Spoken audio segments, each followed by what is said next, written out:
Lee County Courthouse, Giddings, Texas. Figure 2.1, Credit, Modification of Work, Lee County Courthouse, Giddings, Texas 1,805,081,201, by Patrick Feller writes holder/Flickr. Com, CC by 20. Chapter Outline. 2.1 The right to enforce patents. 2.2 Deciding whether and how to enforce a patent. 2.3 Patent litigation. 2.4 Getting started. 2.5 Pretrial procedures. 2.6 Trial. 2.7 Post-trial procedures. 2.8 Appeals. 2.9 Litigation alternatives. 2.10 Patent trolls and efforts to thwart them. An image of a statue depicting justice with arms outstretched. Figure 2. 2. The statue of blind justice in front of the Albert V. Bryan United States Courthouse in Alexandria, Virginia. Credit, Tim Evanson via Flickr/CC by 2. 0. Learning objectives. After completing this section, you will be able to understand the basic rights of patent owners, gain an appreciation of the complex process of patent litigation. Patents issued by the United States Patent and Trademark Office, USPTO, can be enforced by their owners in U.S. federal courts. The USPTO is responsible only for examining and issuing patents. It does not enforce them. It is up to the owner of the patent to enforce it against infringers by filing a civil case in federal court for patent infringement. A patent owner is called the patentee. The patentee has the statutory right to exclude others from making, using, offering for sale, selling, or importing the invention covered by the patent throughout the United States. I call that these are rights to exclude others from using the patentee's invention. The Patent Act does not grant the patent owner the right to practice the invention covered by the patent. Indeed, it may be that the invention, if practiced in the United States, could infringe someone else's patent. For example, if you obtain a patent on an improvement to a patented product, e.g., a faster-acting version of a patented painkiller, you might not be able to sell the improved product unless you obtain a license under the patent for the underlying product. Infringement is a strict liability violation. You do not need to know that you are infringing a patent or that a patent even exists to be liable for patent infringement.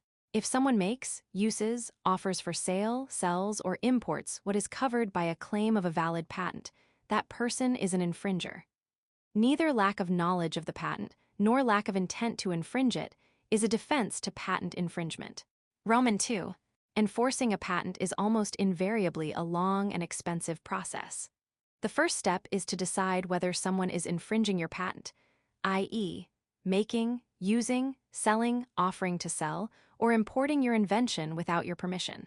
To decide whether someone is infringing your patent, the elements of each claim of the patent must be compared with the elements of the potential infringer's device or process. If the elements of a patent claim match or read on the elements of the device or process, an infringement has occurred.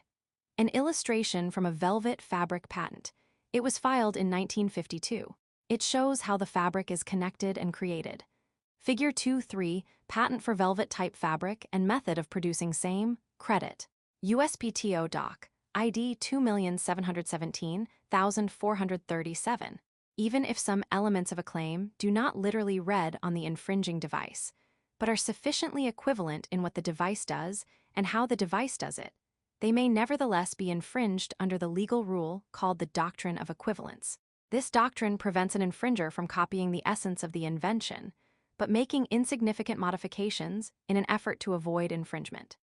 If the accused device or process performs substantially the same function in substantially the same way and yields substantially the same result, infringement exists so long as any differences between the claim elements and the accused device are not substantial. A patent calling for an adhesive connection, describing glue as the preferred adhesive, could be infringed by a device using a hook-and-loop fastener e.g. Velcro. That's because the hook-and-loop fastener arguably performs substantially the same adhesive function in substantially the same way, and with substantially the same result as the glue adhesive. A drawing from a windshield wiper patent application. The image depicts the mechanism underneath the hood of the car, which has a few mechanisms and cables or tubes connected to the wipers. Figure 2. 4 Patent for windshield wiper system with intermittent operation. Credit. USPTO Doc. ID 3,351,836. If a patent owner believes their patents are being infringed, the person typically hires a patent trial lawyer who specializes in enforcing patents. Often, but not always, this is a different person at a different law firm than the lawyer or agent who previously assisted the inventor, S, in obtaining a patent from the USPTO. Once the patent trial lawyer is retained, that lawyer will evaluate the patent and the accused device or process, and will provide the patentee a legal opinion about whether or not an infringement exists. If an infringement is found, the patentee then must decide how to proceed. Several options exist. Options for pursuing a patent infringement claim: demand that the alleged infringer stop infringing, and pay damages for past infringement. Offer the alleged infringer a license to practice your invention for money, called a royalty. Ignore the infringement or postpone any action for a time. File a patent infringement lawsuit in federal court against the alleged infringer. Each option has benefits and risks, which should be carefully considered before proceeding. 2 cell phones, one with an Apple logo and one with a Samsung logo. Figure 2.5, credit. Phtograph by Carly's Dambrans, via Flickr/CC by 20. Learning objectives. After completing this section, you will be able to understand the variety of options one has in enforcing patent rights, appreciate the time and expense involved in doing so. The decision of how to proceed depends on the patentee's objectives and a clear understanding of the risks and rewards of each potential course of action. If you do not know your objectives, you cannot decide on a course of action to achieve them. For example, if your goal is to stop a competitor from offering a competing product that infringes your patent, you have little choice but to file a lawsuit and pursue it to completion. This can easily cost from $1 million to over $10 million, depending upon the complexity of the case and the intensity of the defense. If you do not have the resources to pursue such expensive litigation on your own, there are contingency fee lawyers, who may be willing to take your case in return for a share of any damages, typically 30 to 40+%, that are collected from the infringer. As of 2014, a wide variety of litigation finance firms exist that may be willing to fund your litigation in return for a share of any damage award or settlement payment you receive. Roman 3. However, if your goal is to obtain a royalty for the use of your invention, you may be able to negotiate a license agreement without the need for litigation. Even if the infringer balks at an agreement unless you initiate a lawsuit, often the lawsuit can be settled via a license agreement short of trial. About 95% of patent lawsuits settle before trial, many with the defendant, S, taking a license for which they pay a royalty. Roman 4. Even small entities and individuals can successfully license a patent without filing a lawsuit if they have a good patent and a reasonable licensing plan. Most prospective licensees know that lawsuits are very expensive and would prefer to settle a dispute with a license rather than fight a lawsuit and end up taking a license later. The key is to have a plan and implement it diligently with good counsel supporting the effort. Thus, the first step in deciding if and how you will enforce your patent is deciding what you want to achieve and how much effort and money you are willing to devote to the endeavor. The costs of enforcement are not limited to the out-of-pocket expenses for lawyers and litigation expenses. Any enforcement effort requires the time and attention of the patentee, whether an individual or company, which disrupts normal business activities. The time and attention required includes providing information and documents, reviewing pleadings prepared by your lawyers, analyzing information received from your opponent during the litigation, appearing for depositions and other pretrial proceedings, and appearing at trial. Just the information and document gathering can consume hundreds, even thousands, of person-hours and disrupt the normal operations of virtually every part of an organization. Enforcing a patent also takes time. Lawsuits typically take 2 to 4 years to reach trial. Post-trial proceedings can take another 6 months to a year, and appeals take several additional years before the lawsuit is finished. On the positive side, successful patentees can reap huge monetary damages for another's patent infringement, including lost profits, treble damages, i.e., triple the amount of money damages found, and, in exceptional cases, an award of the patentee's attorney's fees. Awards of tens to hundreds of millions, and occasionally even billions, of dollars can be achieved, even if they are not typical. If you sell a product or service and are asserting your patent against a competitor, you can also obtain an injunction barring your competitor from continuing its infringement. This can reap huge additional rewards, measured in increased market share and pricing power. Patents not only offer patentees the opportunity to play offense in the marketplace, but also provide a very potent defense against charges of infringement or other claims by others. Competitors are wary of attacking businesses with extensive patent portfolios. The recent smartphone wars are a timely example. After becoming embroiled in patent litigation with Apple and Oracle over its Android operating system and the phones that use it, Google spent $12.5 billion to acquire Motorola Mobility in August 2011 to gain access to its extensive patent portfolio so that it would have patent weapons of its own. Google also acquired 1,023 more patents from IBM for an undisclosed amount around the same time. VI, perhaps this was also partly in response to Apple joining with BlackBerry maker Research in Motion RIM, Microsoft, Ericsson, Sony, and EMC to buy 6,000 patents owned by Nortel for $4.5 billion in July 2011, largely to keep them from falling into the hands of competitors like Google and Samsung. VII. Expert assistance in making the decision to enforce your patent, and to map out the who, what, where, when, and how of doing so is critically important. A variety of lawyers and law firms specialize in patent trials, from solo practitioners to multinational law firms. The choice depends on your needs, means, and objectives. A courtroom is pictured. A set of small swinging doors is in the immediate foreground, with the words "court personnel" only beyond this point. And beyond, a table with a lectern. At the very front of the room is a large bench or dais raised above the floor with 3 elevated seats. Several flags and the seal of the United States are on the wall above the bench. Figure 2.6, credit, photographed by Karen Neo via Flickr/CC by 2.0. Learning objectives. After completing this section, you will be able to understand the pros and cons in deciding who, what, where, when, and how to sue an infringer.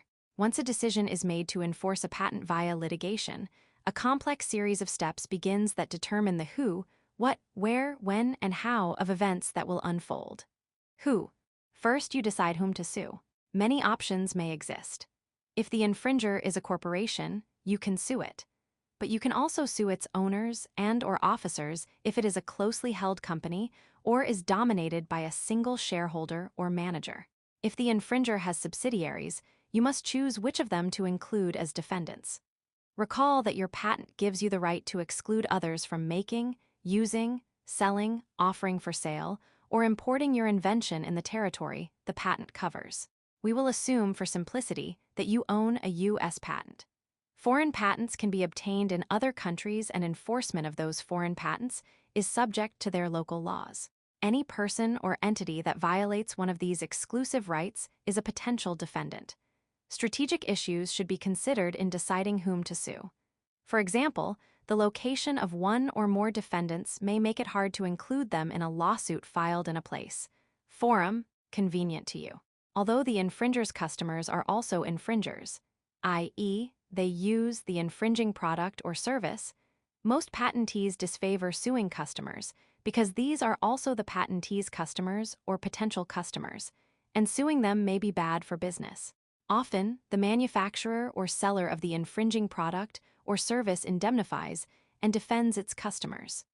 In other words, in many cases the manufacturer or seller of a product will agree to cover its customers in the event of a patent infringement claim. So, if the infringing manufacturer and/or seller is already a defendant, you gain little by suing customers except their ire. Thus, select your defendants carefully with your desired end result in mind. Another strategic decision, when more than one infringer exists, is whether to sue them one at a time or collectively. VIII common sense might suggest suing them one at a time to avoid having them gang up on you, but experience shows that suing multiple defendants simultaneously is often a better strategy. It turns out that, in many cases, rather than encouraging them to gang up on you, They spend most of their energy trying to sort out differences among themselves and trying to present a united front. Although the America Invents Act narrowed the joinder rule in patent cases beginning in September 2011 to cases where a plaintiff can show a common question of law or fact, as well as a true transaction or occurrence between the defendants, which must be more than infringement of the same patent. Judges still typically consolidate separate cases involving the same patent for their own convenience in handling discovery and pretrial issues.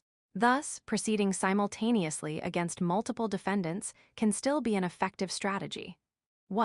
Which patents, if you have more than one, and which claims of those patents you assert in a lawsuit is another important decision you must make. 20 years ago, you could simply file a lawsuit against an alleged infringer, listing your patent, and little more.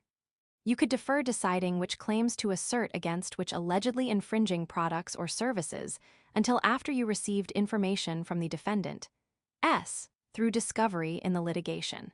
However, courts now routinely require that you provide details in the complaint you file, or shortly after, about which patent claims are asserted against which product or service, and also that you provide a claim chart that details those assertions precisely.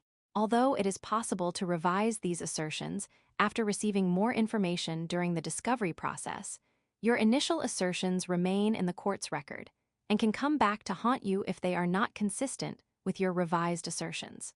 Therefore, careful pre-filing investigation and analysis is crucial to a successful pursuit of the infringers. Ideally, hire not only an experienced patent trial lawyer to guide this effort, but also the experts you will rely on in the litigation, and who will testify during the trial on how and why the accused products or services infringe your patent. Experts can provide essential evidence of the infringement during the trial. Good experts are critical to success in litigation as much as experienced trial lawyers, but are sometimes surprisingly hard to find.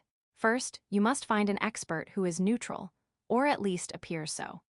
Most experts are employed in the same field as the patentee and the alleged infringer, making them potentially unsuitable candidates because they have allegiances to existing companies that suggest the possibility of bias. Second, a good expert must not only know their subject thoroughly, but also be able to communicate it to a lay audience, i.e., the non-expert judge and jury. Such communication skills are not always found in experts with strong technical credentials. Finally, you want an expert who has the right skills, but not one who appears to be a hired gun, exemplified by someone who spends most of their time testifying for a fee. Thus, prepare in advance and hire experts early in the process, both to assist your preparations and to remain available during the progress of the lawsuit and for trial. Where the selection of where to file is an important, perhaps determinative, decision. As we have noted, patent infringement cases seeking damages can only be filed in U.S. federal courts, as opposed to state courts. If your defendant is a private party, the proper location for the case, called venue, is the federal district court in the geographic location where the defendant is incorporated or resides, or where the claim arose. Roman 9. The first two criteria are usually easily determined, i.e., a company's state of incorporation is a matter of public record, as are the places where it has facilities. The place where the claim arose includes every place the infringing product or service is made, sold, offered for sale, used, or imported. If it is a low-volume product or service, or is very new or lightly distributed, the proper venues may be quite limited. But typically products or services with enough sales to justify a multi-million-dollar patent infringement lawsuit are broadly available throughout the country, opening up virtually any federal court as a possible venue. Thus, you can and should select a venue that meets your objectives as closely as possible. Some venues, e.g., the Eastern District of Virginia and the Western District of Wisconsin, have reputations and rules for moving cases through to trial very quickly, often in less than a year. Speed is desirable in terms of reaching a conclusion quickly, but has its downsides in terms of accelerated costs and maximum disruption to the normal business operations of you and your opponent.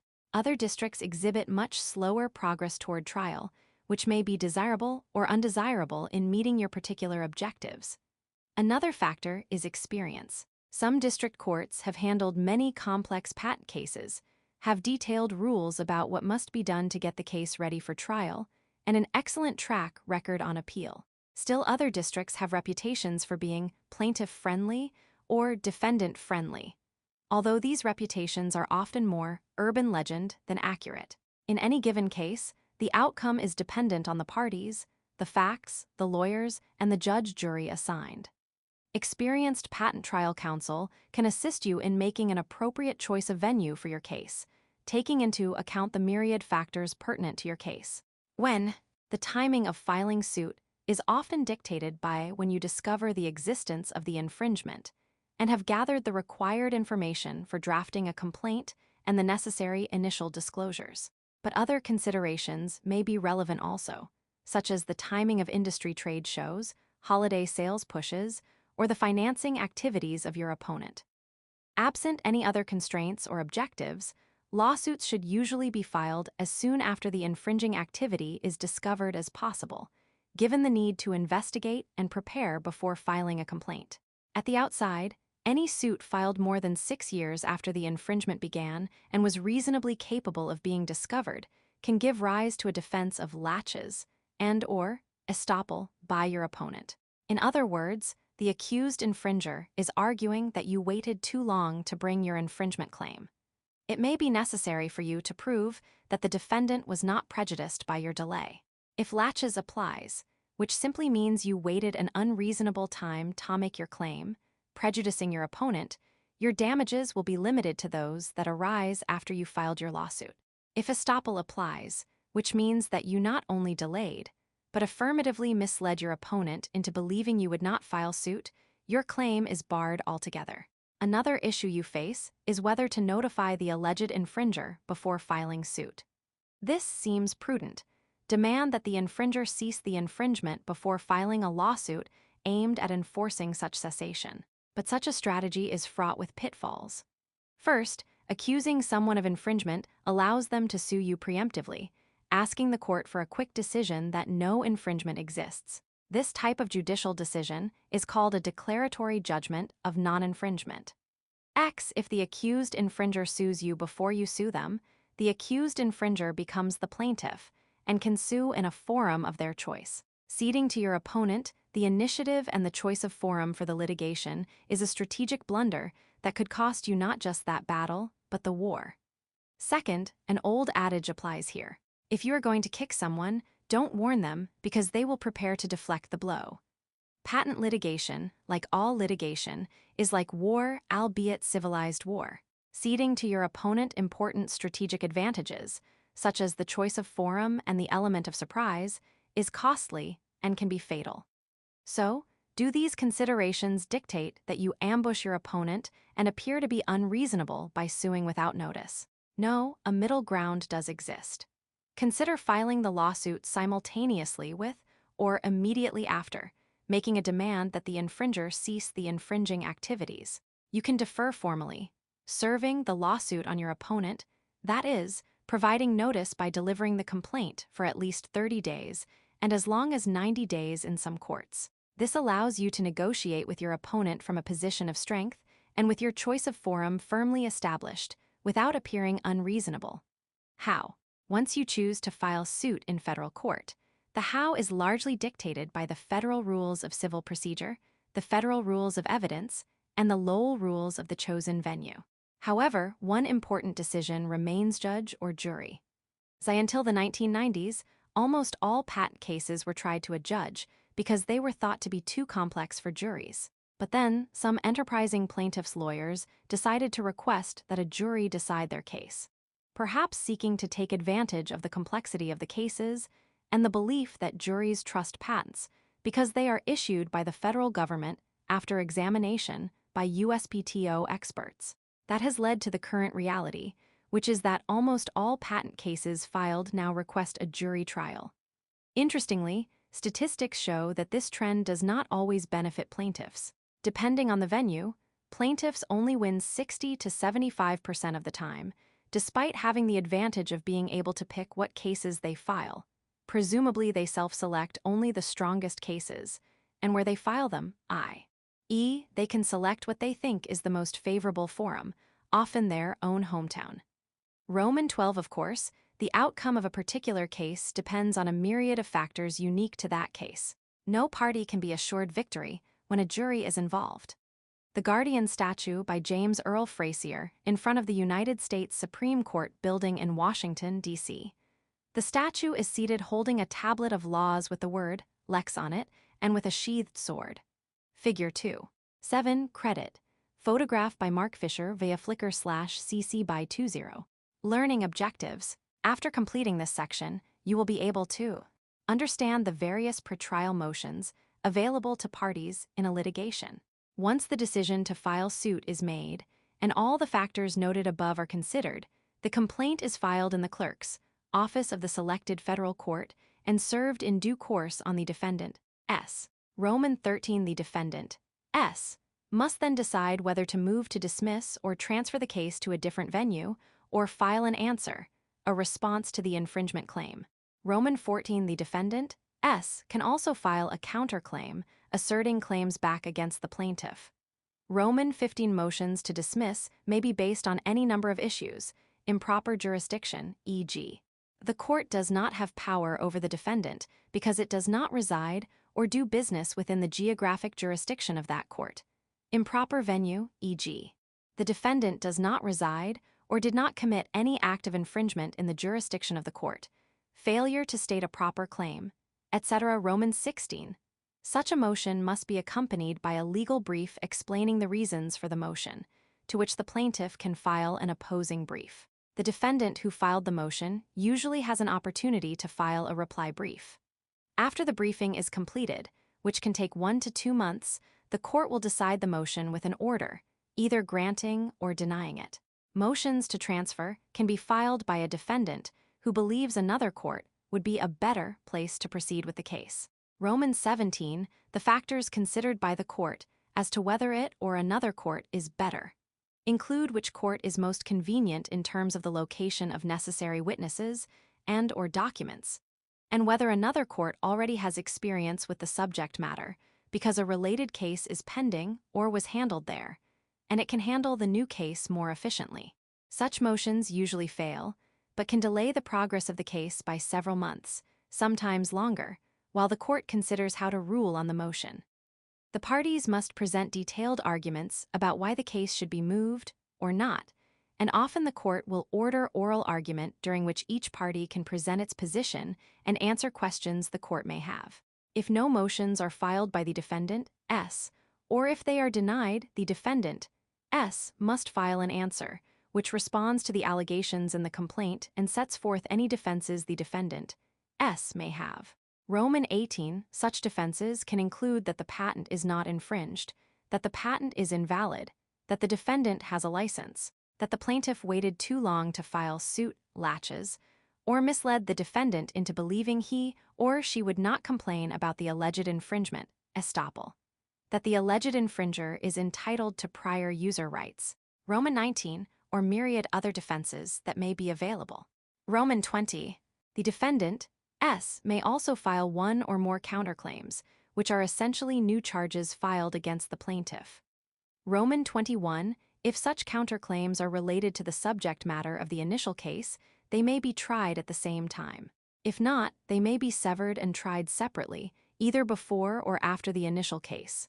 The plaintiff has an opportunity to file a reply to the answer and an answer to any counterclaim that the defendant S file. Roman 22. If a counterclaim is filed, followed by an answer, then the defendant S can file a reply to the plaintiff's answer. Roman 23. Once these initial pleadings are filed, which usually takes about 60 days from when the initial complaint is filed, the case is considered at issue, and the pretrial proceedings commence. Defendants in patent cases are increasingly turning to a strategy of filing requests for post-grant review in the PTO to derail a patentee's efforts to enforce the patent. Although beyond the scope of this chapter, a post-grant review essentially asks the PTO to take another look at whether the patent is valid, i.e., whether it should have been granted in the first place. The requester of any post-grant review must present supporting evidence to show that some issue renders one or more of the patent's claims invalid. The post-grant review request can be either ex parte reexamination, meaning the patentee does not get to participate, or inter partes review, in which the patentee is allowed to participate, or covered business methods review, to review patents that claim a method or corresponding apparatus for performing data processing or other operations used in the practice, administration, or management of a financial product or service. Complex rules govern these proceedings, and they changed in 2011 under the America Invents Act, AIA, which substantially revised the nation's patent laws in a number of important ways. Roman 24. The significance to a patentee of an opponent requesting post-grant review is twofold. First, the patentee risks losing its patent if the PTO finds it is invalid, and this is exactly what has happened in a majority of inter partes review hearings as of March 2016. Second, a defendant requesting post-grant review usually asks the court to stay, i.e., temporarily suspend the patent case filed against it while the PTO evaluates the patent, arguing that the result of the PTO's actions may either invalidate or modify the patent, such that the court should await the outcome before proceeding with the litigation. This strategy has been successful in many courts. An image of the quote above the entrance to the Department of Commerce building in Washington, D.C. It reads, "The patent system added the fuel of interest to the fire of genius Lincoln." Figure 2. 8 credit. Photograph by Nelson Runkle via Flickr/CC by 20. Learning objectives. After completing this section, you will be able to understand the multiple procedures involved in the pretrial phase of patent litigation, appreciate the costs involved, and the ways they affect the ultimate trial outcome. The first steps in the pretrial procedure are the filing by the parties of their initial disclosures and the holding of the preliminary pretrial conference. Roman 25 initial disclosures must provide preliminary information about each party's positions in the case and disclose the identity and location of witnesses and documents likely to be relevant to the issues in the case. Roman 26. These disclosures help frame the discovery, or information that the parties can request of each other, which is one of the hallmarks of litigation in the United States and one of the drivers of the expense of litigation. The concept is laudable. Require each party to disclose the information it has relevant to the case to preclude a trial by ambush. But, in practice, discovery can become an endless game of cat and mouse, with costs escalating exponentially. We will talk more about discovery shortly. The preliminary pretrial conference is usually the first time the parties appear in court before the judge, unless there has been a hearing on a pretrial motion, as discussed above. At this conference, the judge discusses with the parties the issues likely to arise in the case, the time that pretrial discovery is expected to take, and any issues that make the case unique, such as witnesses in foreign countries that require extraordinary means to obtain their testimony for trial. Each party is usually required to submit a report to the court in advance of this conference, proposing what the timeline for the case should be and identifying any unique issues. The court typically issues a scheduling order at or shortly after the pretrial conference, specifying dates by which certain activities must be concluded. This order often splits the baby between the plaintiff's and defendant's proposed schedules. The plaintiff usually seeks speed, while the defendant usually seeks delay. The figure below shows a typical scheduling order. The scheduling order will also usually specify a length of the trial, e.g., 8 trial days, subject to revision at the final pretrial conference. A typical patent trial is scheduled to last from 5 to 20 trial days, but some can take much longer. Let's look at each step of this schedule to understand what is happening. Protective order. Before information is shared between the parties, they usually agree on a protective order, which they will ask the court to enter. That specifies who has access to the confidential information produced during discovery in the litigation. Roman 27. This is important to all parties, and even third parties that may be asked to produce information during discovery, because sensitive business, technical, and financial information is routinely requested by and produced to each party during the lawsuit. The protective order proscribes that the disclosure of confidential information during discovery is limited to lawyers involved in handling the case, outside experts retained by the lawyers to assist them, and court reporters, who record testimony during the case, videographers, who videotape deposition testimony, as is now common, and court personnel. It is also typical that certain employees of each party, usually in-house lawyers and/or business people directly involved in the oversight of the case, are also permitted to review certain materials, but not financial information of a competitor or future business plans, which are usually excluded from being disclosed to any party employees. Everyone authorized to see confidential information is under court order to restrict use of the information to the pending lawsuit, not to disclose it to anyone not authorized by the protective order to see it, and requiring that all copies be returned or destroyed at the end of the case. Discovery. After the preliminary pretrial conference, discovery begins, which results in the exchange of documents, written responses, and witness testimony. Roman 28. A request for production allows a party to demand that another party turn over relevant documents and electronically stored information in its possession or control, as well as an inspection of property, such as a manufacturing facility, to take photographs, measurements, and the like. Roman 29. Documents and other tangible items can also be requested from third parties, i.e., people and entities not named as a party in the lawsuit, via subpoena. XXX.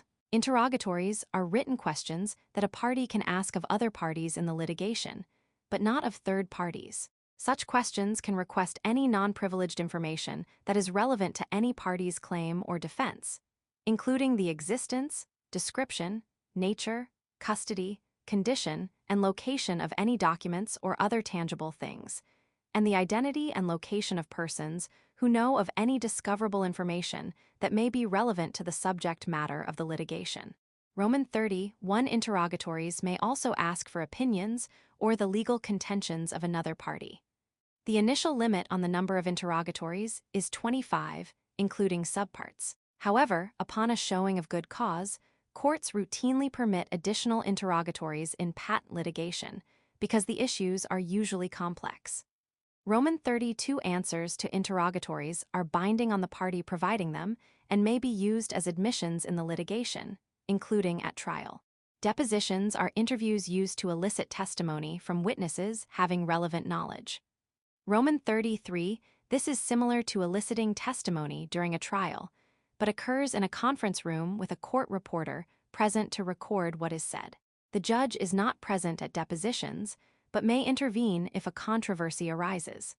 Testimony can also be requested by written questions to a witness, which the witness then answers and returns to the requesting party, called a deposition by written questions. Roman 34. Although in the United States, it is usually required that testimony at trial be presented live, with the opportunity for the opposing party to cross-examine the witness, and for the jury and/or judge to assess each witness's demeanor in person. Testimony elicited via depositions during discovery may be used at trial under certain circumstances. Roman 35, for example. If a witness dies before trial or is unavailable through no fault of the party seeking to use the deposition testimony, the deposition may be used as testimony at trial in lieu of live testimony from the witness. Also, the deposition testimony of an opposing party or an officer or manager of the opposing party corporation may be used at trial for any purpose. Usually, however, deposition testimony is used primarily to impeach a witness testifying live at trial. That is, to show that the witness at trial has changed prior testimony from when they gave the deposition. Videotaped deposition testimony is very effective to show to a judge or jury during trial that the witness has changed the testimony, such as from no to yes or the equivalent. The parties can also demand that another party admit, for purposes of the pending litigation only, the truth of any facts, opinions, or conclusions, or the genuineness of any documents relevant to any party's claim or defense. Such demands are called requests for admission. Roman 36. The responses to these demands are binding on the responding party and can be used to conclusively establish the matters admitted in the litigation, including at trial. Amendments to the pleadings. Once initial information is obtained via discovery, the parties may be permitted to amend or supplement their pleadings, i.e., the complaint, answer, counterclaim, etc., to address information or issues uncovered during the initial discovery. Roman 37, for example, the plaintiff may uncover information about other companies, products, or services involved in the infringement and seek to add them to the lawsuit. A defendant may uncover information about invalidity defenses not previously known to it and want to add those to its answer. Close of discovery. This is the date by which all requests for documents, information, and depositions must be complete. It is usually interpreted as requiring that all responses to requests for production, interrogatories, and requests for admissions be answered by the end date set by the court, which means that the actual requests must be made sufficiently in advance of this date, typically 31 days, because responses are due to most discovery requests within 30 days, to allow the responses to be due before the cutoff date. Any depositions must also be completed by the date for the close of discovery. Although the parties usually agree to finish select depositions after this date in order to accommodate scheduling problems. Claim construction briefing and hearing. In virtually every patent case, a dispute arises over the meaning of certain language used in the asserted claims of the patents at issue. These are called claim construction disputes and must be resolved by the judge before trial. The parties are permitted to provide their competing arguments in briefs to the court, usually after discovery is completed, and make an oral argument on their respective positions to the court at a claim construction hearing.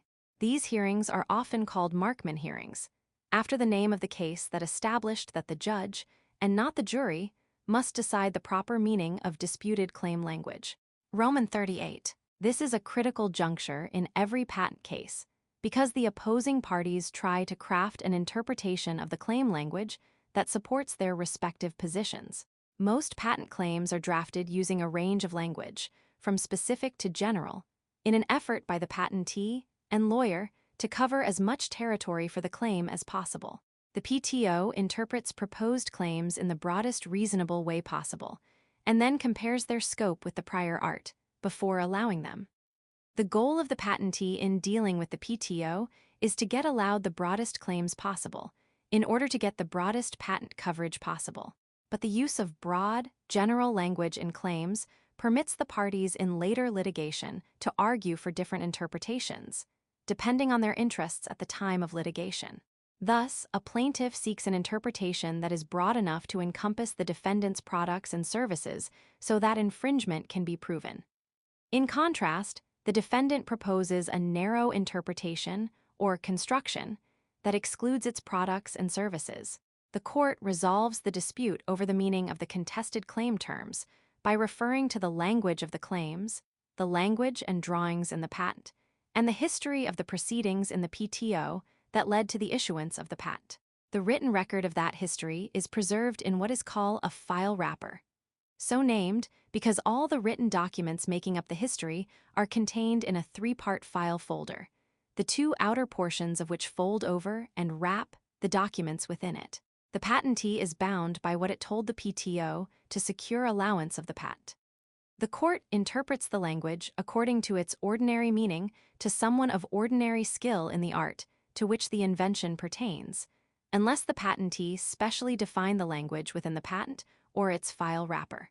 Once the claim construction decision is made by the court, the scope of the patent, S in the case, is fixed, and the only remaining issue for trial is whether the claims of the patent, S, as interpreted by the court, are broad enough to include the accused products and services of the defendant, S. Summary judgment, briefing, and hearing. Summary judgment is a procedure that obviates a trial where one of the parties can show that its opponent cannot win, as a matter of law. Roman 39, that is, if one party can show that the evidence is so clear that no fact dispute exists, i.e., no reasonable fact finder, whether judge or jury, could decide otherwise, and that the law requires the case be decided in favor of the party moving for summary judgment, the court can decide the case without holding a trial. The judge must decide such motions based only on the applicable law, which the judge determines, the evidence, i.e., documents, interrogatory answers, admissions, and deposition testimony developed during discovery, and the court's claim construction decision, giving the benefit of any doubt about the facts to the non-moving party. If the court finds that a fact relevant to the outcome is in dispute, summary judgment must be denied and a trial held to resolve that factual dispute. Understandably, these are hotly contested motions. The moving party hopes to avoid the need for a trial and the uncertainty a jury introduces by having the judge decide the case in its favor early on. The non-moving party wants to go to trial and hope that the fluid events that are the essence of a jury trial will convince the jury to decide the case in its favor. In recent years, most patent cases are resolved on summary judgment, and only a handful go to trial, about 100 per year throughout the country. The primary reason for this phenomenon is the advent of the claim construction, Markman, hearing, and the decision by the court, before trial, about how the language of the asserted claims must be interpreted.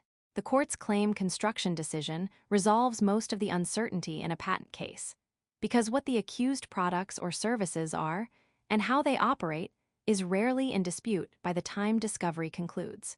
The end result is that the case is often either settled after the claim construction decision or decided in favor of one side or the other at the summary judgment stage. If summary judgment is granted, the losing party can appeal the decision to the United States Court of Appeals for the Federal Circuit, which is the appellate court to which all decisions in patent cases are appealed. Final pretrial order and conference. The final pretrial order is the document that sets forth the ground rules for the trial. It typically identifies all the positions of each party, every issue in dispute in the case that must be resolved by order of the court or at trial, all the documents the parties may seek to introduce into evidence at the trial, and each witness that is expected to be called to testify, either live or via their deposition. The judge issues the order based on a draft prepared by the parties, and once issued, it defines the issues that may be raised at the trial. If there is to be a jury trial, the order can rarely be modified after the final pretrial conference. If the trial is before the judge only, referred to as a bench trial, the judge may be more lenient in allowing modifications to the final pretrial order because he is the person deciding the case and can adjust more readily than a jury. A gavel on a desk. Figure 2.9, credit. Photograph by Joe Gratz via Flickr/CC by 20. Learning objectives. After completing this section, you will be able to understand the importance of jury selection and opposing arguments. Grasp why patent trials are often called morality plays. The following describes a jury trial. A bench trial is essentially the same, but without the elements involving the jury. Roman 41. Jury selection. The trial begins with the selection of the jury. The jury is selected, or picked, from a group of prospective jurors called to court to serve in accordance with the laws and practices of the local jurisdiction. Each judge has a procedure for picking a jury. Most involve a questionnaire that each prospective juror must complete and provide to the judge and the party's lawyers. The answers are intended to reveal whether any reason exists why a prospective juror should not serve on the jury. Typical reasons for excluding a prospective juror include that the juror works for or knows one of the lawyers in the case, works for or does business with one of the parties, has a close relative that works for one of the parties, knows something about the subject matter of the case, or is unable to serve because of a disability or a previously planned vacation for which they have already purchased a non-refundable ticket. The judge also typically asks the prospective jurors whether they have a bias or prejudice that would prevent them from making a fair decision. Once the judge has excused from serving any prospective jurors for cause, i.e., because of one of the reasons listed above or some other reason that court believes provides good cause for excusing that person, the clerk selects at random from the remaining prospective jurors the number that will be seated as the jury, plus 6. The number of jurors seated in a case depends on the expected length of the trial and the practices of that judge. At least 6 and no more than 12 jurors must decide a case, but any number between 6 and 12 can be seated. Roman 42.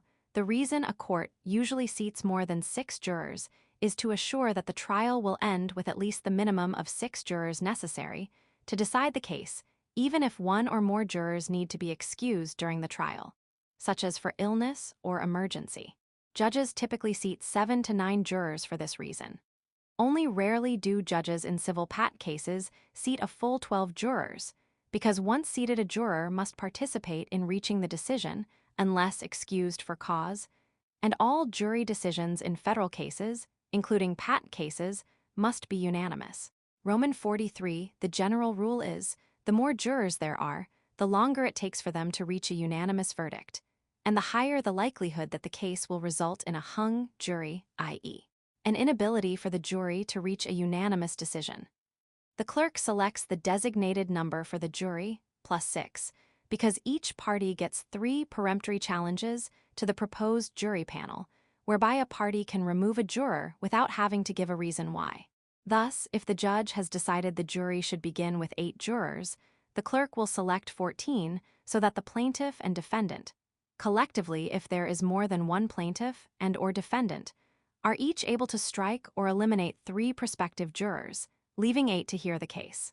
Once the jury is picked and sworn in, the judge will give the jury preliminary jury instructions.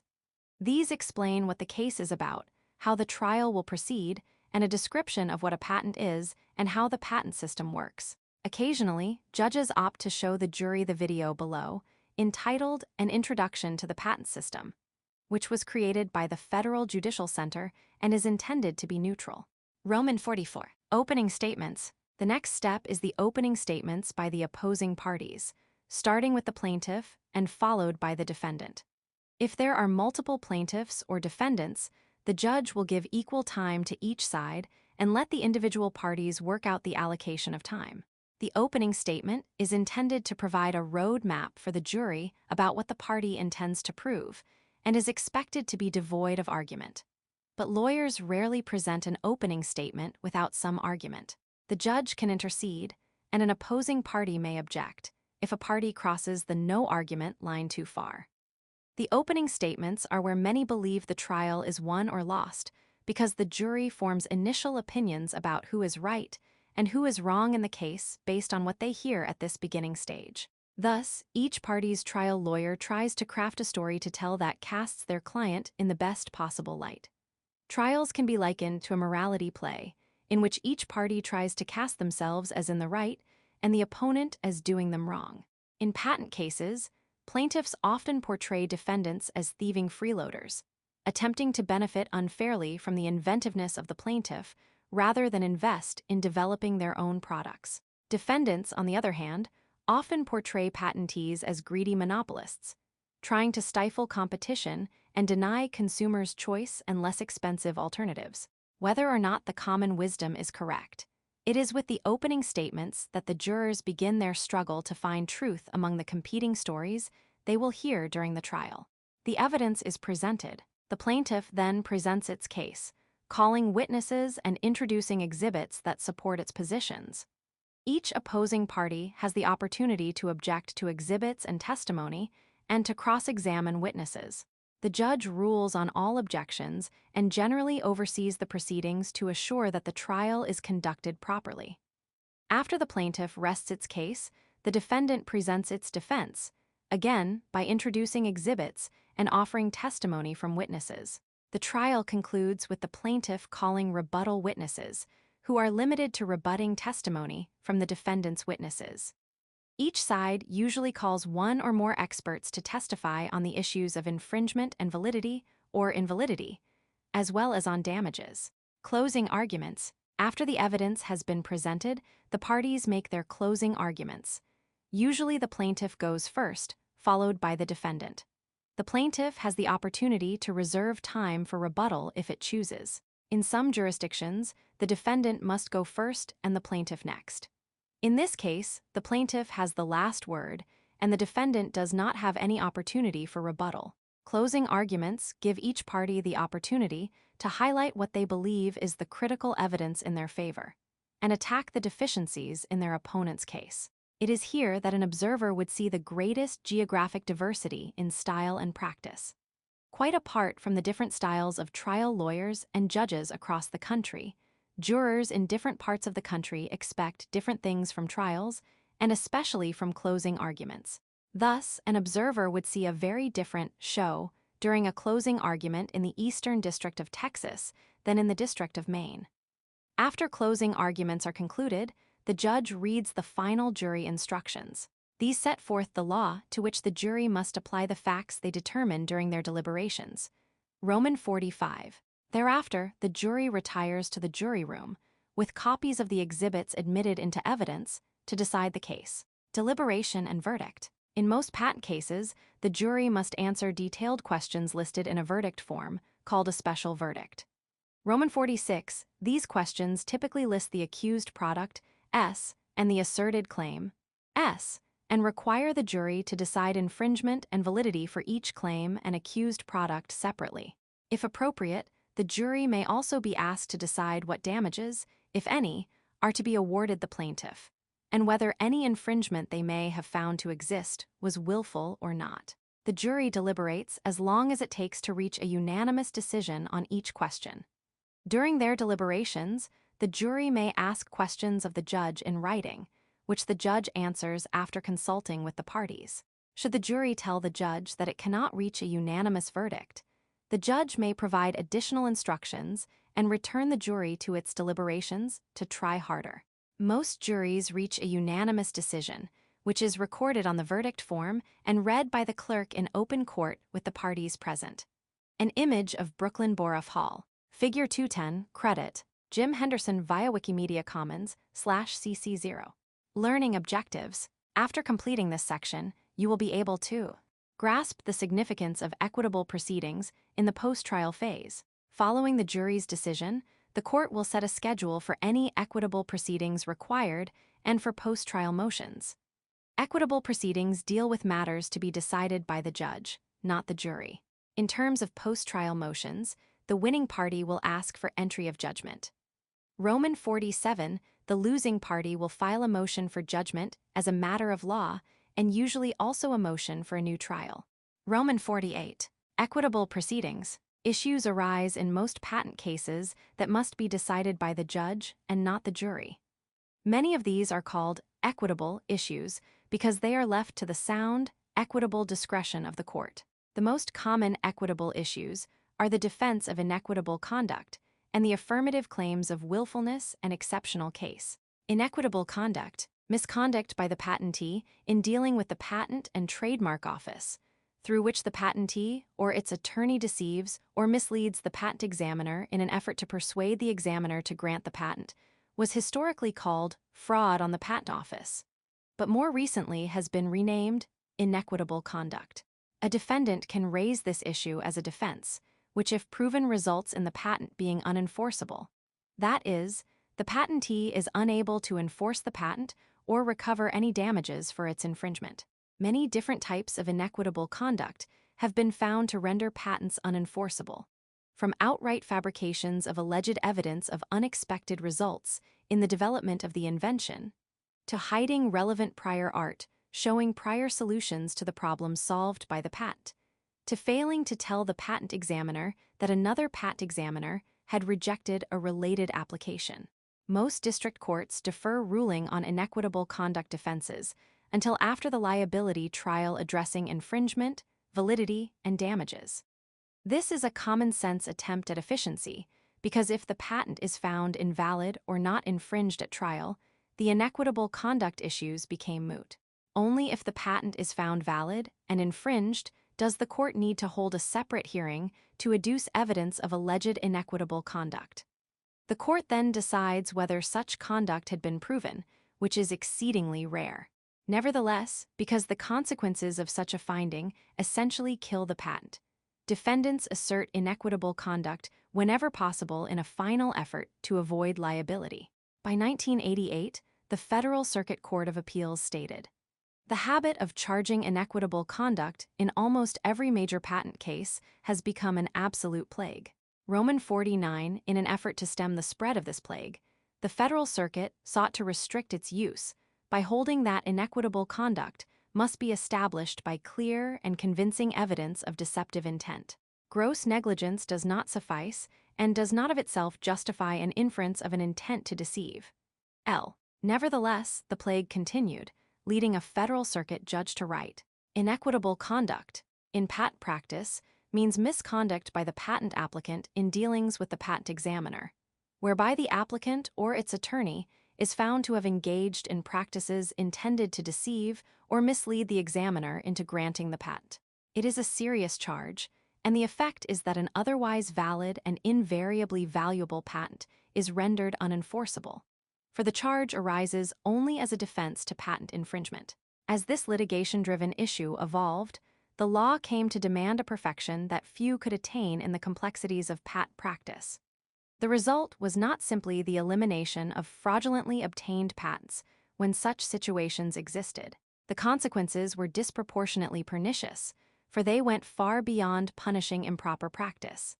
The defense was grossly misused, and with inequitable conduct charged in almost every case in litigation, judges came to believe that every inventor and every patent attorney wallowed in sharp practice.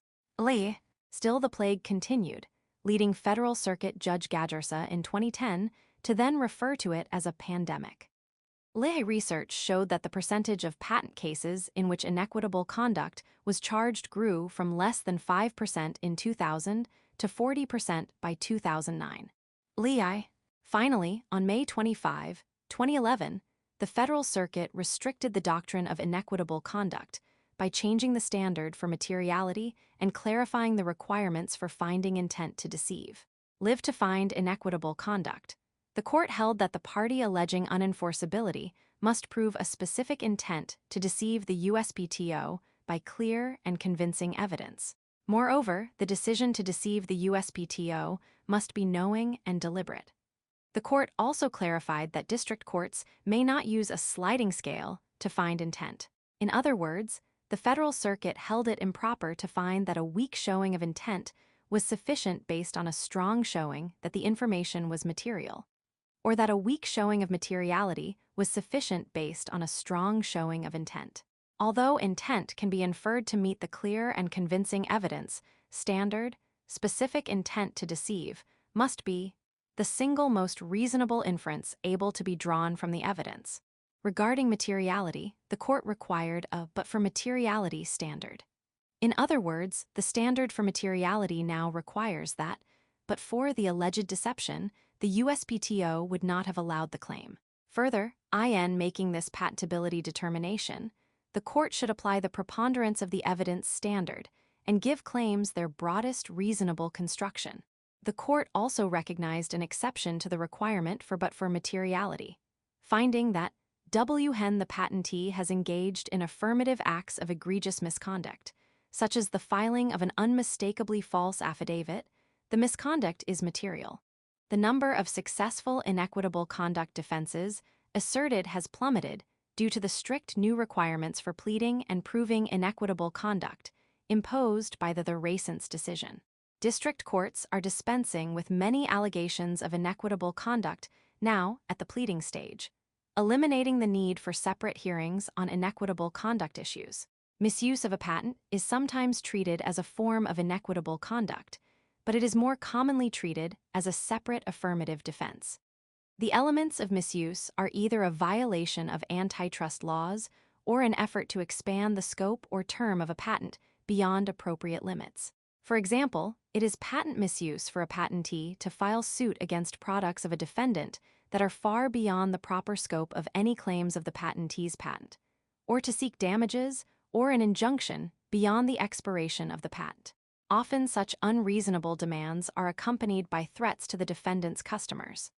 If the misuse is proved, the patentee could be barred from recovering any damages until it has purged the misuse by abandoning its unreasonable assertions and dissipating any negative effects they caused.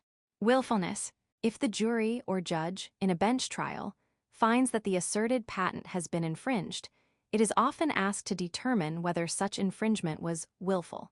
A finding of willful infringement allows the judge to award enhanced damages under 35 U.S.C. Section 284, which provides in relevant part that the court may increase the damages award by up to 3 times the amount found. This is a potent consequence of a showing that a defendant's infringement was willful. The standard for showing willfulness has evolved over the years, But in 2007, the Federal Circuit significantly altered the standard governing willful infringement by requiring the patentee to prove that 1. The accused infringer acted despite an objectively high likelihood that its actions constituted infringement of a valid patent, and 2. The objectively defined risk was either known or so obvious that it should have been known to the accused infringer. LV, the first prong of this test, is objective, whereas the second prong is subjective and involves the accused infringer's actual state of mind. Each prong requires that the infringer knew the patent existed at the time it infringed. Because an infringer cannot be shown to have willfully infringed if it did not know the patent existed, some companies have adopted a head-in-the-sand approach to others' patents. This practice is thought to make sense when the field is very crowded, i.e., there are many patents owned by different patentees covering many different aspects of a product or service. Because trying to uncover all the potentially relevant patents that could be asserted against a new product or service is extremely costly, if not impossible. This practice is used most frequently by large companies that can afford to deal with a patent infringement lawsuit, should one be filed. Small companies and entrepreneurs, especially in emerging fields, often take great care to search for and work around any existing patents that might be close to their new product or service, because they can ill afford patent litigation. Of course, searching for potentially troublesome patents and trying to avoid them is no guarantee of not getting sued. Not only are there more than 2 million patents in force, LVI, but creative patentees are not above taking a patent that was thought to cover one product and arguing it is broad enough to cover what a new market entrant has introduced. In 2012, the Federal Circuit again addressed the willfulness standard and adjusted it again. LVI, with regard to the objective prong of the willful infringement test, the Federal Circuit concluded, "We believe that the court is in the best position for making the determination of reasonableness." This court therefore holds that the objective determination of recklessness, even though predicated on underlying mixed questions of law and fact, is best decided by the judge as a question of law subject to de novo review. This further restricts the opportunity for a patentee to prove that a defendant's infringement was willful.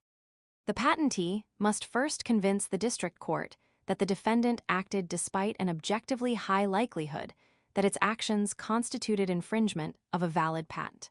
Only after that will the patentee be able to present evidence of the defendant's alleged subjective intent to the jury, in an effort to convince the jury that the infringement was willful.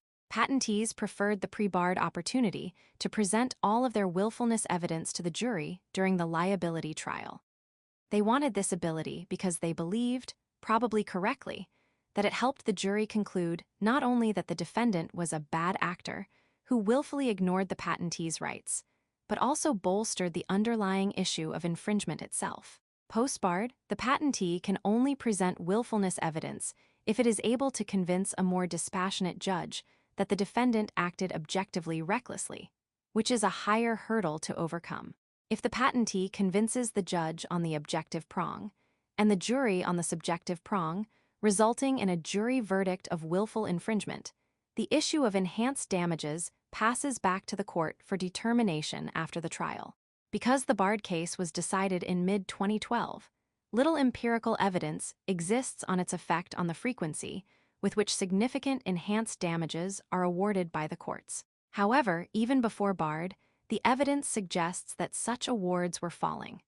Before the Seagate restrictions were imposed in 2007, 81.4% of cases finding willful infringement resulted in an award of enhanced damages, but after Seagate, that number fell to 54.9%. LVI. Exceptional case. Courts have discretion to award reasonable attorney's fees in patent infringement cases that are deemed exceptional.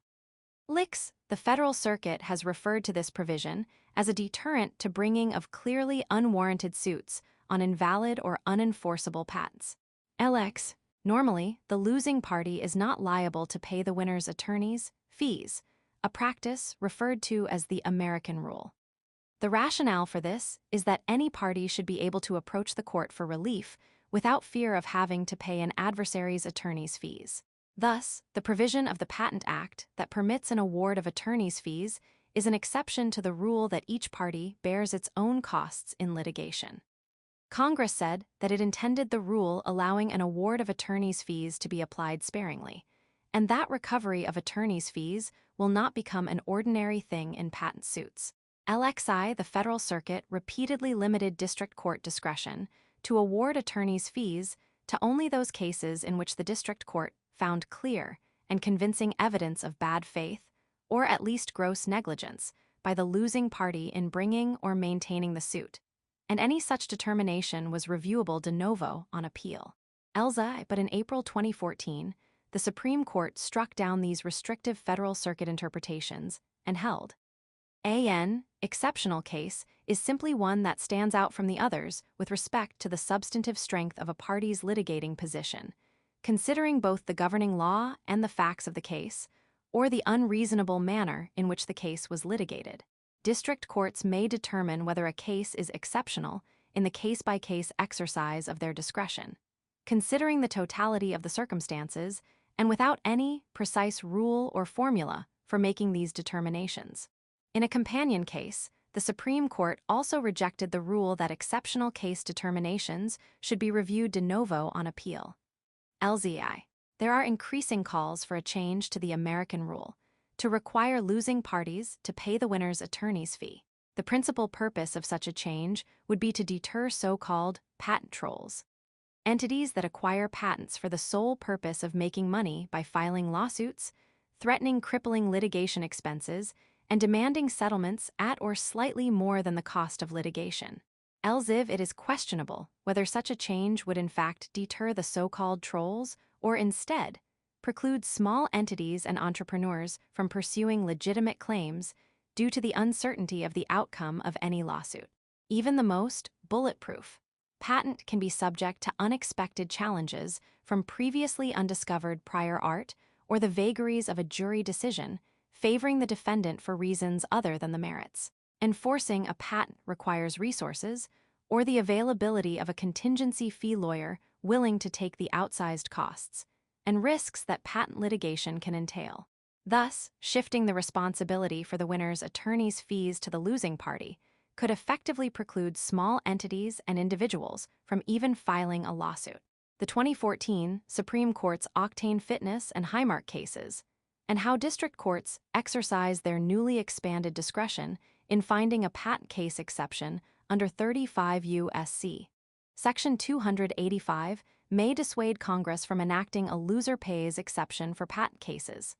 Entry of judgment. The winning party seeks entry of a judgment that grants it the relief to which it is entitled, based on the jury's verdict and the rulings of the court. First, the judgment will declare who the winning party is. Then, it will set forth the relief or remedies to which the winning party is entitled.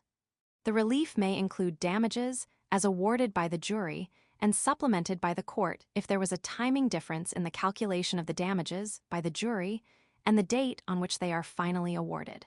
A winning patentee is also entitled to prejudgment interest on the damage award, calculated at the rate specified by law, to compensate for the time value of money lost due to the delay in obtaining damages. The judgment may also set forth the post-judgment interest due for any delay between the entry of the judgment and the payment of the award to the patentee by the losing parties. A successful patentee may also be entitled to injunctive relief, barring further sales of the infringing product or service. This is the most potent relief available to patentees. Prior to 2006, it was presumed that a patentee who proved patent infringement was irreparably injured and entitled to an automatic injunction. But in 2006, the Supreme Court rejected the presumption and ruled that, in all other kinds of cases, a successful patentee is required to prove each of the following requirements for injunctive relief. 1. That it has suffered an irreparable injury. 2. That remedies available at law are inadequate to compensate for that injury. 3. That considering the balance of hardships between the plaintiff and defendant, a remedy in equity is warranted. 4. That the public interest would not be disturbed by a permanent injunction. LXV. Usually, patentees who are competitors of the infringer can meet these requirements. However, patentees who are not competitors of the infringer are usually unsuccessful in convincing courts that they are entitled to injunctive relief, and are left with only money damages, usually an ongoing reasonable royalty, to compensate for future infringement. This removes the most serious risk an alleged infringer faces, being barred from the market, making fighting cases through trial more palatable than before. This new rule from the Supreme Court has driven many plaintiffs out of federal court and into the International Trade Commission, ITC, when the allegedly infringing products are imported, because the ITC issues exclusion orders and cease and desist orders, roughly equivalent to federal court injunctions barring further sales, without regard to the requirements the Supreme Court laid down in the eBay decision. LXVI, motion for judgment as a matter of law. Called a JMOL motion, the premise of a motion for judgment as a matter of law is that the jury did not have a legally sufficient evidentiary basis for deciding the case as it did, and the court should intervene and decide the case in favor of the party moving for the JMOL. The moving party must explain in detail what legally required evidence is missing from the trial record. The opposing party, i.e., the party that won the jury verdict, then has the opportunity to identify in the trial record where the allegedly missing evidence is found, and the judge decides who is correct. The court must consider the evidence in the light most favorable to the non-moving party. Thus, most JMOL motions fail, but the losing party always files such a motion because it is a chance to challenge the jury's verdict and avoid the remedies the winning party is demanding. Motion for a new trial. JMOL motions are usually accompanied by a motion for a new trial, arguing that the jury's verdict was against the manifest weight of the evidence, or the jury's verdict was grossly inadequate or excessive. LXVI other grounds also exist, such as newly discovered evidence that could not have reasonably been discovered earlier. The decision to grant or deny a new trial rests with the sound discretion of the judge, who typically presided during the trial and has a keen understanding of the evidence that was introduced and whether the jury's verdict was against the weight of that evidence. The court's decision is not whether the court would have decided the case the same way, but whether there is sufficient evidence in the record to support the jury's verdict. The court must view the evidence in the light most favorable to the non-moving party. Thus, most new trial motions, like most JMOLs, are unsuccessful. A brass scale on a desk with a flag in the background, Figure 211, credit, photograph by North Charleston via Flickr/CC by 20. Learning objectives. After completing this section, you will be able to understand what happens after a jury verdict is entered, appreciate the chances of success of appeals based on fact versus legal issues. Once the post-trial motions are decided and the judgment entered, the losing party may appeal to the Federal Circuit Court of Appeals. This is the one federal appellate court in the United States that hears all appealed cases involving patent disputes. Almost all patent cases that conclude with a trial, or after a decision on summary judgment, are appealed. This is partly because the cost of an appeal is orders of magnitude less than the case up to that point, e.g., tens or hundreds of thousands of dollars versus hundreds of thousands or millions of dollars. In addition, overall, the Federal Circuit affirms in full less than 60% of the patent cases it decides on the merits. LXVI, thus, it is well worth it for the losing party to pursue an appeal, because overall it has a 40+% chance of partial or full relief from the judgment below. Of course, the reversal rate varies by the nature of the issues before the Federal Circuit and the standard of review the court applies. Legal issues, such as claim construction, summary judgment, and jury instructions, are reviewed de novo, without deference to the district court's or jury's decision. This makes it much more likely that the Federal Circuit will reverse a decision because it need not give any deference to the decision of the district court. Fact issues, like infringement, many aspects of validity and damages, are reviewed on a less flexible standard, i.e., does substantial evidence support the decision, such that the Federal Circuit, like the district court, is not free to substitute its own judgment for that of the jury. Evidentiary rulings and other issues associated with how the trial was conducted are reviewed under the least flexible standard of review, abuse of discretion. It is rare that the Federal Circuit finds that a district court abused its discretion. L6, for example, the Federal Circuit reverses claim construction decisions at a rate nearly twice as high as decisions without claim construction issues, 32% versus 18%.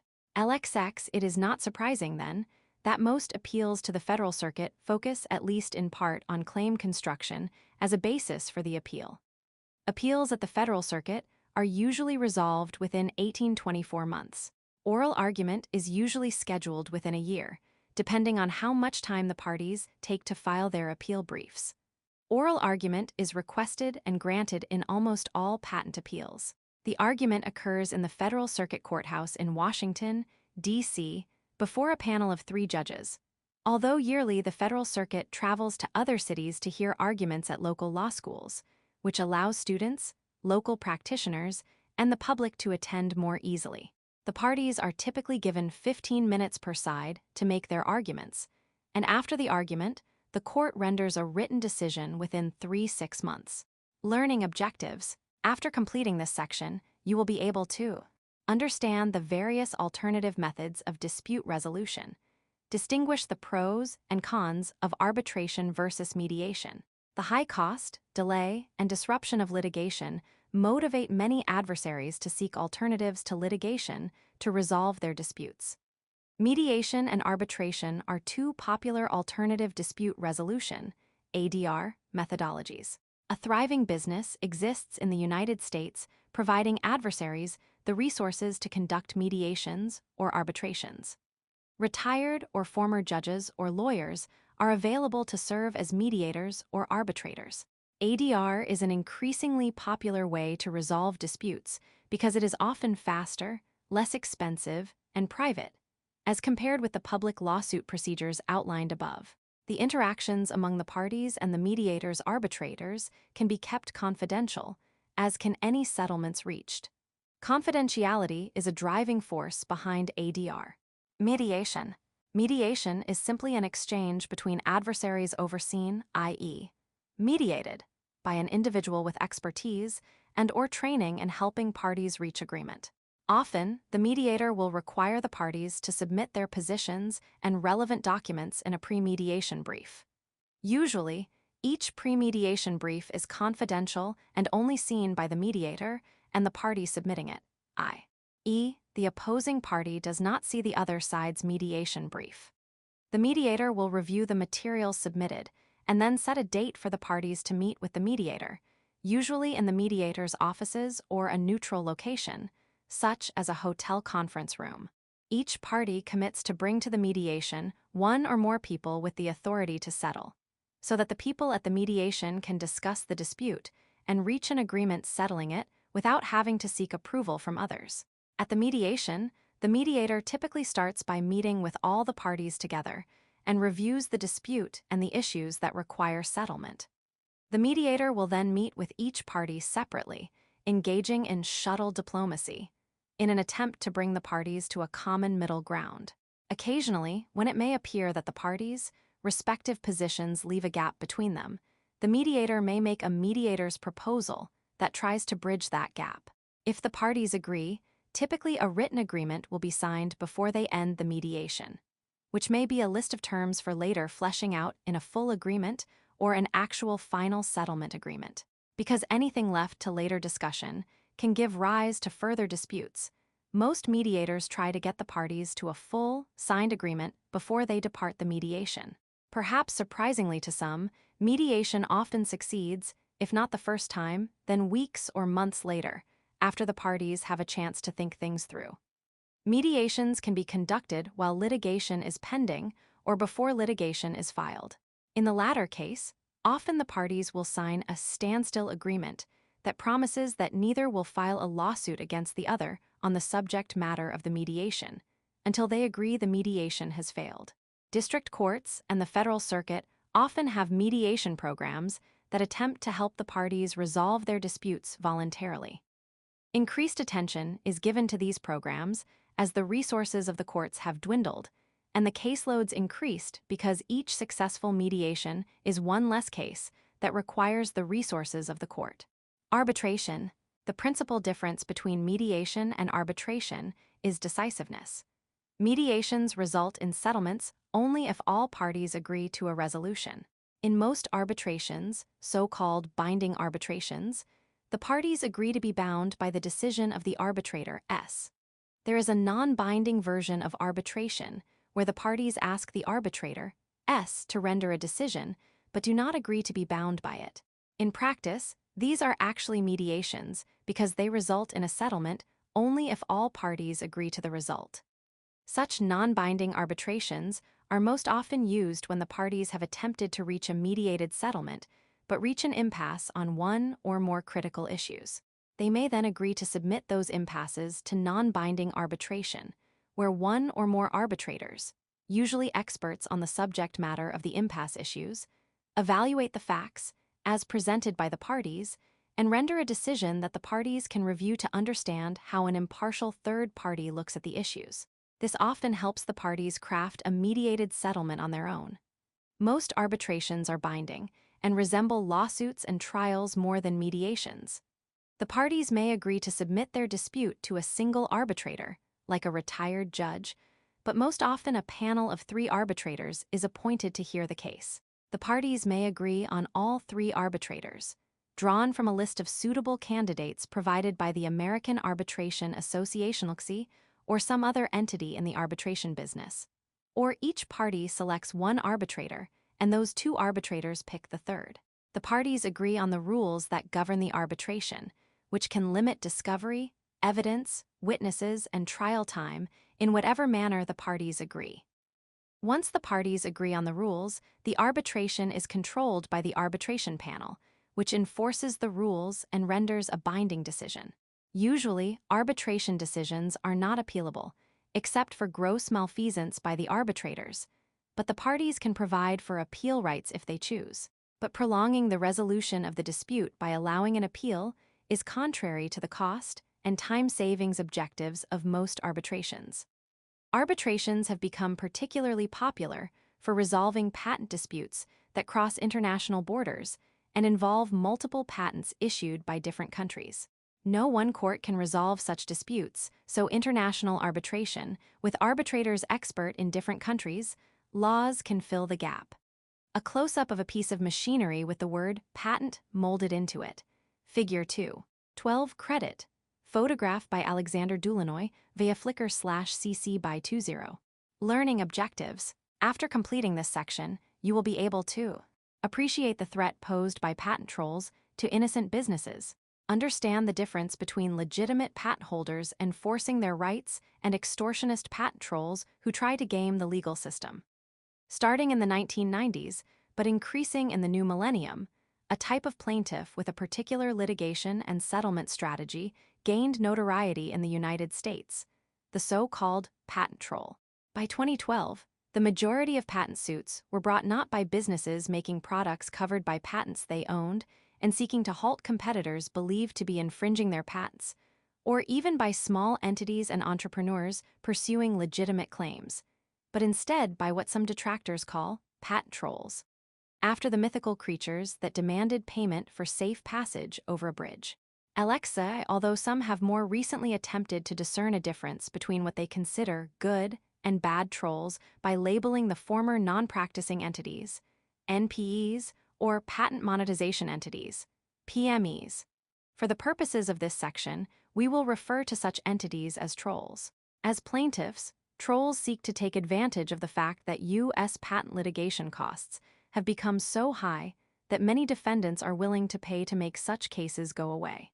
Trolls file lawsuits not to protect a business from an infringing competitor, but to derive settlement revenue from defendants willing to settle for less than litigation costs. Trolls often acquire patents of ambiguous scope and questionable value, file suit against multiple defendants, and rely on the presumption of validity accorded all issued patents to extract settlements for less than it would cost any one defendant to defend against the infringement claim. Because trolls have few documents other than the patents and their file histories, and even fewer employees, they are not subject to the outsized expense of discovery that a commercial business with warehouses of documents and scores of employees faces in patent litigation. Because discovery costs for such defendants are so much greater than for troll plaintiffs, Defendants feel pressure to settle for less than the cost of litigation, lining the pockets of trolls. Such activities in the aggregate have proven very profitable for trolls and expensive for defendants. Spurred by target companies, the America Invents Act legislation in 2011, see Infra, Section X3. 3 included a change in rules governing the joinder of parties, stating, accused infringers may not be joined in one action as defendants or counterclaim defendants, or have their actions consolidated for trial, based solely on allegations that they each have infringed the patent or patents in suit. This eliminated a tool of trolls, namely, filing a single case against scores or even hundreds of alleged infringers.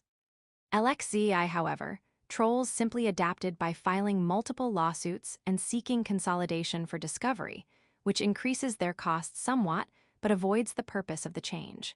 More recently, politicians have scrambled to propose a myriad of different legislative fixes, from shifting the cost of unsuccessful litigation to plaintiffs, to staying litigation against customers of another's product until a suit against the manufacturer is concluded. LXIV, even President Obama was involved, asserting his administration's own views for a solution. LXXV.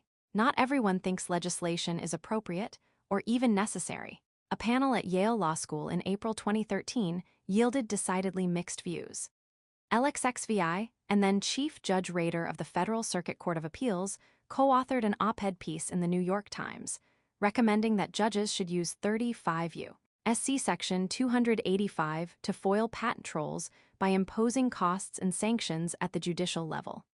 LXXVI, but again, not everyone thinks that is realistic. LXXVI, the Supreme Court, embraced Judge Rader's recommendation in its 2014 decisions in Octane Fitness and Highmark, significantly broadening the district court's discretion in finding a case exceptional and awarding attorneys' fees. See Supra, Section 2.7, Exceptional Case. But even with such expanded discretion and power, trial judges cannot rule on the merits of a case without some basis for it, and that requires money spent by defendants. Thus, it is not easy for a district court judge to stop what trolls rely upon, namely the use of litigation expense and leverage to extract settlements. Getting to the merits of the claims takes time and significant expense, often more than the cost to settle, with no assurance as to outcome. As of early 2015, the problem of trolls remains a subject of widespread discussion and debate. Legislation that was proposed in 2014 to address the problem is stalled, and although new legislation is still being discussed, many experts believe that the state and federal actions already taken to rein in abusive patent litigation, including important U.S. Supreme Court decisions in 2015 regarding software patentability and fee shifting in exceptional cases, make it less likely that new legislation will be introduced anytime soon. District courts, for example, have already begun applying the standards recently announced by the Supreme Court in Octane Fitness and Highmark, and may be more willing to make abusive patent litigants pay attorneys' fees. Time will tell if the new fee award judicial regime will lessen the pressure to implement legislation against abusive litigants. The Eastern District of Texas, one of the most popular venues for patent litigation in the United States, has added a new Track B docket, which specifically addresses a number of proposals considered by Congress, including early disclosure of certain information, such as licensing information, as well as very early disclosure of both the damages sought and the method of calculating those damage. LX6. Meanwhile, a growing number of state legislatures and state attorneys general have also begun using consumer protection laws to clamp down on patent trolls. LXXX and the White House in 2014 issued a series of executive orders intended to further curb patent litigation abuse and strengthen the patent system. LXXXI. Finally, a movement is taking hold within the patent licensing industry itself to develop a voluntary code of conduct or standards of ethical behavior. Companies like Conversant and Dominion Harbor Group have committed themselves publicly to a set of ethical guidelines for patent licensing, and other companies are also considering doing so. LXXI, the Licensing Executive Society of the U.S. and Canada, LES, the industry's principal professional organization, is also developing a set of best practice guidelines for ethical patent licensing activity. The importance of patents to America's economic prosperity and competitiveness ensures that competing interests will continue to strive for an advantage commercially, legislatively, and judicially. Change will continue after the publication of this chapter. The status quo does not last long in our field,